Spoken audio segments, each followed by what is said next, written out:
Chapter 453. The vigilance towards Hosanna had naturally slackened a bit, as he remained unconscious for an extended period. Normally, there would have been a guard physically tied to his wrist, but today a long tether connected his wrist to a post outside the tent. Yudir let out a soft breath, lightly placed his hand on Hosanna's body, and closed his eyes. Within his closed eyes, a golden light flickered as an invisible energy swirled.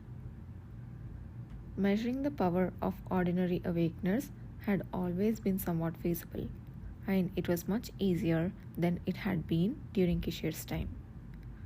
There was no need to exert effort in delving into the body's interior to sense the energy. Yudir quickly grasped the power that existed within Hosanna simply through his senses. As expected, he is still far from full recovery. If this condition persisted, even waking up might not enable him to employ his previous level of abilities. There had been instances among the awakeners who suffered severe injuries from exerting their powers, like Urshi, a member of the captured star of Nagran, for instance. Urshi had been subdued by Ever before her power went berserk, fortunately sparing her life. However, upon waking up, her strength had deteriorated substantially compared to before. Unlike Hosanna, she had regained consciousness relatively quickly, but refused treatment and even caused injuries to some of the members. Kana had even narrowly avoided being fatally stabbed in the neck during the investigation. Urshi didn't believe in the capture of Baron Wilhelm or that the secret auction had failed. She had disregarded news of Nahan's escape and the stories of surviving human trafficking victims, simply screaming that everyone was in cahoots while attempting to attack. Urshi had only become subdued after encountering Ever again. Originally cautious to avoid overstimulating Urshi, Ever had taken immediate action with a menacing look after Kana's near miss. Whatever method Ever used remained unknown, but afterward Urshi became significantly quieter. Only then could Kana properly read her. After meeting the newly awakened Marty, he had heard that Urshi had become even more subdued. The last time she met Kishir, she was even sociable enough to dine alone. Is it finally time for death? Urshi, who had managed to step back from a madness that could have incinerated everything around her, including herself, appeared far more composed than before. She seemed to naturally assume that she would be executed, but Kishir shook his head. No. Why? Let me ask you instead, why should you die? Can you list a justifiable reason for your execution here? In his eyes, a fire lit up in Urshi's eyes. Only then did he realize that the fire he thought was extinguished was still alive. Should I list the names of those I have killed? Hypocrites who don't even know why I did it? What did you all do a year ago when countless people begged for help in the same place? I killed those who deserve to die. If you don't kill me here, you will be next. I will tear that smug face to shreds and stuff it into your guts. The moment Yudir frowned at the fierce outcry, Kishir raised his hand to stop him. Even when met with unspeakable curses and insults, not a single ripple crossed Kishir's smiling face. Instead of responding that there had been no cavalry a year ago, he threw an entirely different counter question.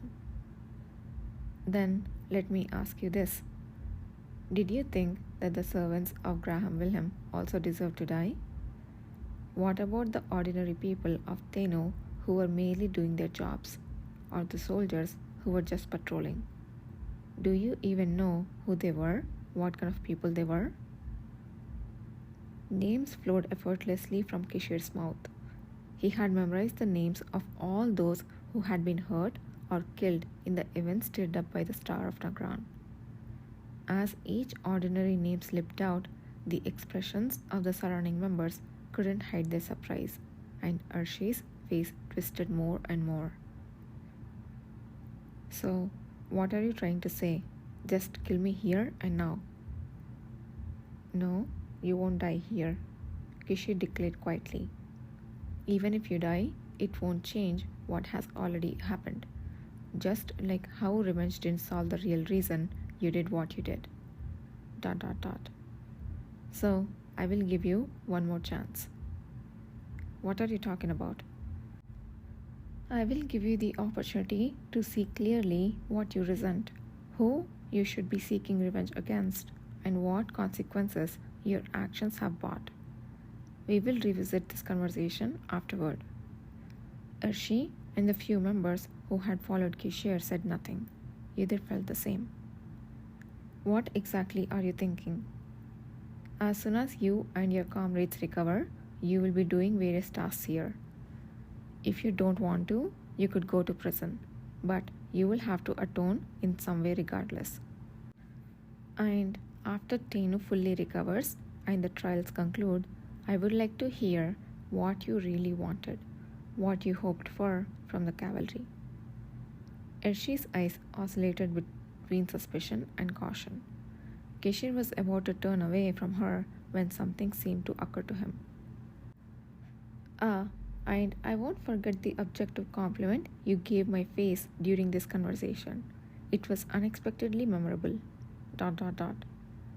Arshi's eyes changed meaning, this time wondering if this man who seemed so frivolous could really be an imperial family member and a duke, and if she'd been fooled this whole time. Yidhir, recalling Kishir's laughter that had bewildered everyone, sighed and shook his head.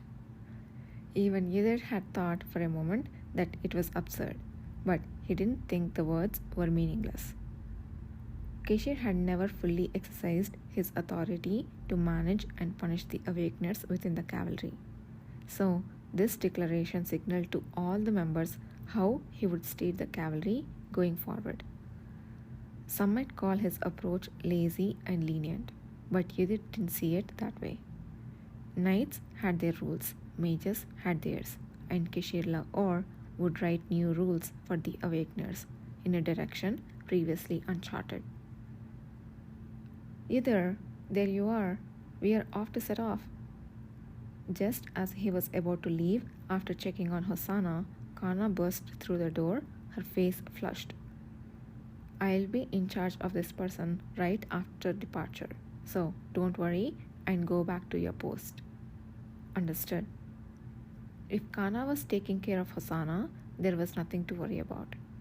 Nodding, Yidhir descended as Kana climbed into the carriage in a switch. Their hands brushed for a moment as Kana touched the carriage door. She flinched slightly, her shoulders trembling ever so slightly. Her quick, blinking eyes scanned Yidhir's covered face and neck and the tips of her fingers touching the carriage door, but Yidhir remained unaware. Then, I will be going now. Wait, Yidhir. By any chance, what did you do at the lodging yesterday? The voice that asked was unusually soft and cautious. Clearly, some kind of emotional shift has been detected. Yidhir hesitated briefly before replying succinctly. I had a conversation with the commander. Yes, of course, since you shared the lodging with the commander. Kana, who had been stating the obvious, suddenly mumbled even more softly than before, her lips tightening. So, has that problem you were worried about been resolved now? Yes, thanks to that. I see. That's a relief. Truly a relief. Her following words started to slow down, and ultimately the tips of her ears turned a reddish hue. Her demeanor was notably peculiar compared to usual. Is there something you want to say? Gazing at Yidhir's expressionless face, Kana firmly closed her lips that had been parted in anticipation. No, no, maybe it's because there are so many people here, but I keep picking up weird information. I'm feeling a bit disoriented. Even earlier, I almost either cut off her overly excited chatter. Be careful. If you're tired, I can just stay here. No need for that. Kana had firmly shaken her head, retracting her hands after pushing Idit's shoulder slightly. Go ahead, I'll see you later. All right. As Idit left, he decided he would suggest to Kishir that they should pay more attention to Kana's surroundings. Reading information against one's will must be draining. She's been enduring it well so far, and maybe I took that for granted. At that moment, he didn't know that Kana's peculiar behavior would continue even after they returned to the capital. Nahan jolted awake. He blankly stared at the dark ceiling before rolling his undamaged eye to the side. The sound of a creaking wagon and a musty smell filled the air. Finally awake, are you? The voice beside him, devoid of any emotion, slowly pushed back the hat that had been covering his face. The individual had striking red skin, unmistakably a southerner.